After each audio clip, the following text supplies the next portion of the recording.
moments of keeping up to the standard of City that had a very good end of season. But for me, it was like, I wasn't like, I'll fix that. I was like, I'm going to be the magic powder that's going to solve all the problems. But I really knew that this club had something special, and for me to join it was like, I can be part of something that is going to become great again. And I still believe that. And obviously it can take time. It's taking more time than I thought. Yes, of course.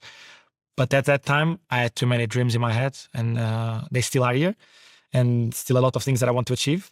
But this smile and this guy that came here in 2020 is still the same guy that wants to win and succeed at this club. I'm wondering, because there's been so much said about the environment at Manchester United over the years. I know a little bit about the environment when Sir Alex Ferguson was here, because I interviewed a lot of his players, and having been to Carrington before and actually going to the grounds and actually sitting in the hospitality lounge and waitresses coming over to me and talking about when Sir Alex Ferguson was here and how he knew everyone's name and then how it changed. It was really interesting to me to get a lot of this feedback, because it highlighted how small things in culture can have a big impact right down to the way players play. And there's always the story that Gary Neville told me about with Wendy and her charity balls. He told me a story of the players walking past Wendy who got the charity ball signed for a local charity. And one day, a couple of them didn't sign it. And Sir Alex Ferguson came downstairs and he, quote, fucking killed us. And it's a strange thing to do, like to care that much about a small detail in culture. But over time, Gary told me he understands why Sir Alex Ferguson cared so much. So my question to you is really about the cultural evolution at this club and what the fans are desperate to know about, like how it's changed and how it feels different from the time you arrived in 2018 up until today. I've brought in my behavior, the way I've been raised and all these things. And I think every different player has brought different things to the club. But I think one of the things that has to be always there is the respect for people. And I think that says, for me, is a non-negotiable thing. Like if any player comes to this club and he doesn't respect the physios, the stewards, the people that are in all the desks we have here, the people that work for us in the restaurant, the chefs, and all these people that are around us, taking care of us, even if you don't see it, or if you don't think it, or whatever it is, for me is a non-negotiable thing that the respect has to be always there. And more than respect, the care.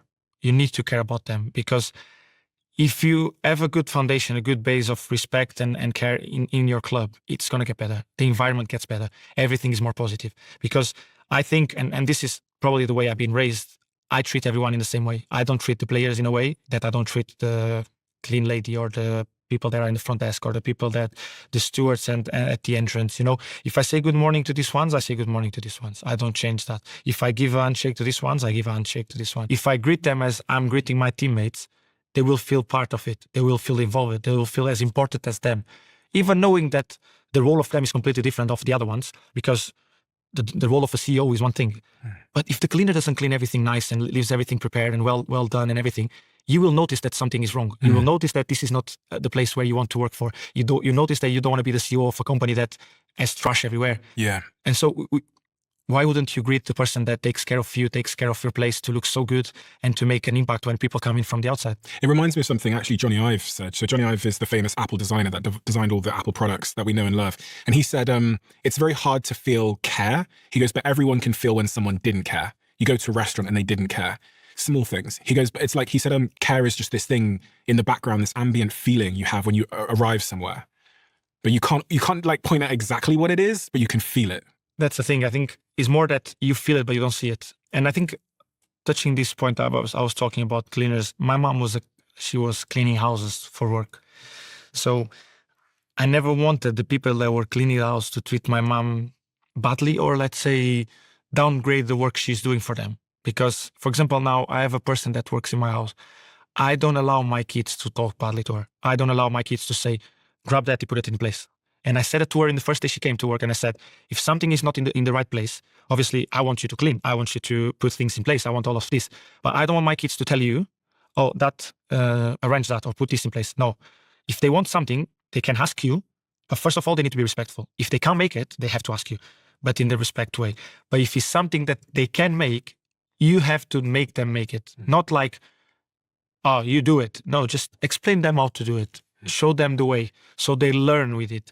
And this probably, the way I behave with the people that work with me, it comes a lot because of my background of not like it to see my mom because I was not in the houses, obviously. I don't know if they treated well or not. My mom never said to me that any of the people that she worked for were bad to her or treat her in a bad way. So I really think that made me understand that because I don't want that for my mom, I won't make that to other people. I've been a Man United fan since I was a kid. So like my siblings were born in Manchester. I was saying to you before, I was born in Botswana in Africa. But because I've got two older brothers who are Man United fans, I very quickly became a Manchester United fan. I remember like 3-4 years old. And then as soon as I could, when I was 18, I moved up from the Southwest to Manchester at 18 years old. And I lived here and went to my first Manchester United games. I've seen the club go on this incredible journey from, Sir Alex Ferguson's era to this sort of period of transition to where we are now. And it's my observation, my honest observation, that in the post-Fergie era, the club made some bad decisions as it relates to recruitment and culture. People often talk about Ed Woodward's. I'm not going to try and stitch you up in any way. I'll get you to talk about anything in particular. I'm just expressing my opinion. They talk about Ed Woodward's strategy towards signing players and it being a bit flippant. And then you look at the sort of group of lads that we had. And just as a United fan watching on the pitch, I felt the culture was a bit confused, because it didn't seem like it seems now, where it seems like there's this really strong central agreement around the values. It felt a bit, I don't know, a bit like we had signed players because they were famous or big, but not because they fit. And I feel when I look at the club now, I go, oh, these guys kind of fit. And whoever's doing recruiting is thinking about character. It feels to me like there's been this process over the last couple of years of getting rid of the wrong character profiles. And I think Amorim really spoke to this. He really talked about getting rid of the players that didn't have the right character profile. Just to add one more line to this, I've spoken to a lot of players at the club in past and present, and they expressed the same to me as well, that there was an issue with sort of character profile that has now been solved for. I think the main mistake that the club has done through the years is that we've changed manager through manager. They were very different.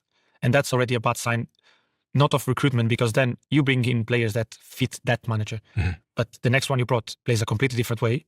And the 3 or 4 or 5 that you bought don't fit this one anymore. And then you have to buy another 4 or 5. Mm-hmm. And then the constantly change of strategy in the club or in the way we wanted to play or whatsoever was not the best, because then obviously it becomes that the players don't suit anymore. The system is not even more the character, then it comes up, but it's more the system. Then obviously we can talk about character, certain players that were not a perfect fit for the club, but you never know it until you bring it to the club. I think sometimes you can see it, and I think it's their players that I think the club, by the behavior they have on the pitch or the behavior they have on social media whatsoever, you can see if they will be a fit for the club or not. And I think the main thing for the club, as you said there, you need to bring good characters, because that will be more important to build something that good qualities, because good qualities they will have. You don't bring a player to Man United that doesn't have qualities. But if you can add the qualities to the character, that's a win-win. Mm-hmm. Because the qualities will be moments that the quality won't be as good as you want, because players go through periods that sometimes they play very good, sometimes they play very bad. But the character remains the same. And that's the character you want where they are on a low, to be the right character to push himself to be on a high, or at the same time when they are on the low, to be the right character to push the other ones to be